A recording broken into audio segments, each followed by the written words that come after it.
My pregnant sister-in-law tried to take away my nursery after I lost my baby, so I told my husband to pick between me and her. See, I know the title sounds wrong, but please hear me out. I'm currently typing this all up while my husband's entire family is sitting downstairs. So, I, 29F, have been married to my husband for 8 years. About 2 months ago, I had my third miscarriage at 31 weeks.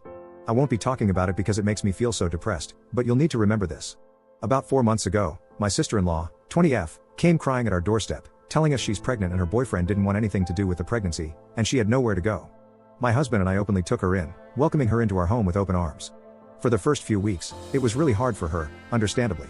I sat with her for hours, holding her when she cried, binging our favorite TV shows, eating so much ice cream we quite literally fell into a coma. It was really bonding for us, so I thought. Here's where it starts going downhill. I take pride in my neat, clean home.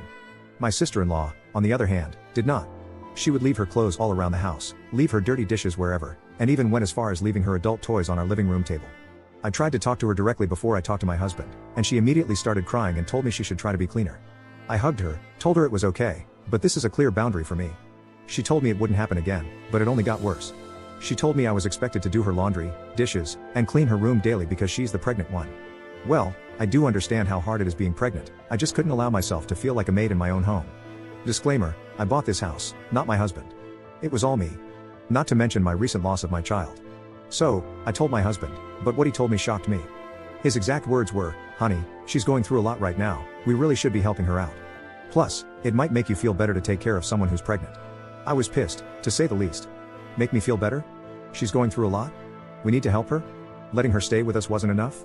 While I don't want to invalidate her pain, my husband and I were also going through our own problems. Anyway, we moved on, and I did my best to manage work and household chores. My husband works from 7 a.m. to 7 p.m., so he isn't around to help much. I work full-time from home, so it's been super stressful. When I try to ask for help from my sister-in-law, she always makes an excuse, even if she's just watching TV. The one thing that pushed me over the edge was when I went out to buy the one food that I have actually enjoyed eating after my miscarriage. I wrote my name on it and directly asked my sister-in-law not to eat it. Well, I went to the fridge to get it, and you'll never guess, she freaking ate it. Now, you may think, it's just food, no biggie. I buy all the groceries, basically pay all the bills. I don't mind people having some of my food, but the one thing I ask not to be touched gets touched. I told my husband, and of course, he rubbed it in my face that she's pregnant, I need to be less selfish, and life is about sacrifices. I was so upset, I told him I felt like him and her were the horrible roommates people talk about on Reddit. He didn't take that well, lol. Which leads us to my title. My sister-in-law planned a random baby shower party thing at my house. Personally, I didn't know if I could even be home when this was happening. I felt so hurt that she wouldn't talk to me, knowing everything that has happened, and that she would just invite random strangers into another person's home before asking. My husband urged me to go, telling him it would permanently affect mine and her relationship. So, I told him I'd go. About halfway through the party, my husband and sister-in-law announced that they wanted to show the nursery to everyone. I was confused. Nursery? She was staying that long? What room did she turn into a nursery? They told everyone to head upstairs, and that's when it hit me. They were talking about my nursery, for my baby I had just lost. A wave of emotions hit me when I saw everyone in my baby's nursery, telling her what a good job they did setting it up. My setup. For my baby that my body failed to give me. I just lost it. I started sobbing, then that sadness turned into pure rage. I started yelling at my sister-in-law, telling her she's the foulest human for putting me through everything she has for the last few months, making me feel like I was a maid or an object for her convenience. Through choked up tears, I turned to my husband, whose jaw was on the floor. I turned my head to see his entire family just staring at me. I lost it again, yelling. I looked at my sister-in-law, telling her how dare she use my nursery for my baby, how dare she think she has the right. What she told me made me fall to my knees sobbing. It's not my fault you couldn't produce a child, why let this go to waste? You're so selfish. My husband tried to pick me up off the floor, but I yelled again, standing to my knees, which were now shaking. I told him, pick.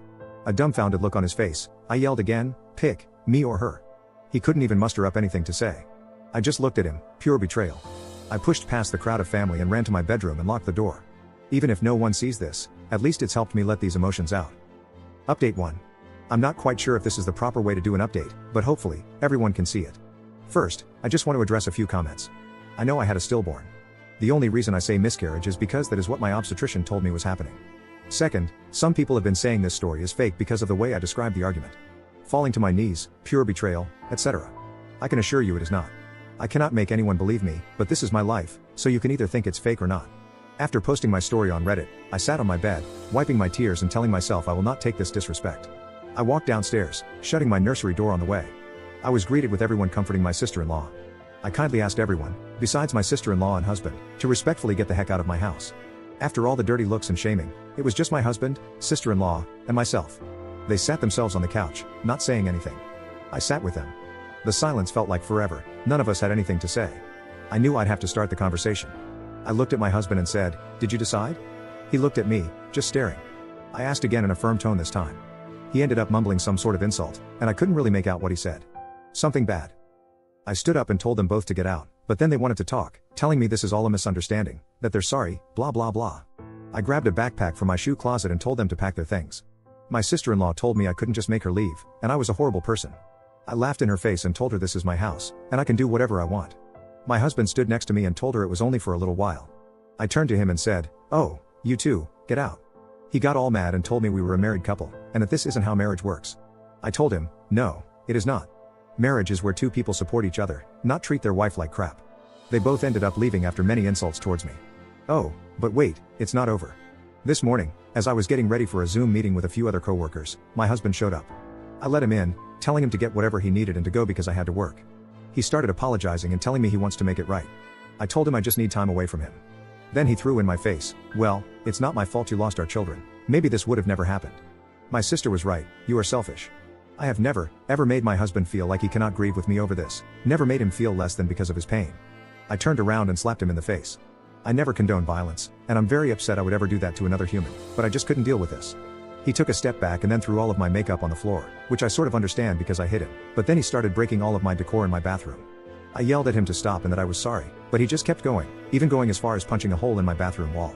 It was like I was seeing all of his bottled up emotions from our children's passing come out. But he went too far when he tried to grab me, yelling in my face. I shrugged him off and told him to get out. He walked out of the bathroom, and I watched him break a few more items as he left. The second he left, I had a panic attack, looking at the mess he made, even just seeing how much he hid his pain. I called my mother and told her everything that has been happening. She told me she was on her way. The second she got here, I just broke down, and she held me. Then she stood up and started taking pictures of everything he broke. I asked her what she was doing, and she turned to me and said, "We're suing this piece of garbage." I honestly didn't even argue. I was so hurt by everything my husband did to me. My mom packed up my computer, and I grabbed a few outfits. My mom and I drove to a hotel, and she insisted on staying with me. While I finished up work, my mom called a locksmith and my attorney. I will be divorcing him as well. So, there it is, here's the update everyone has been waiting for. I feel guilty for just giving up on my husband and 8 years of our marriage, but it's time for a divorce. I can't live like this, and neither can my husband. I wish I could say we moved on, forgave each other, and I got to see my sister-in-law have her baby. But that's not reality. If anything else happens, I will let you all know. Thank you, guys, for the support and help with this situation.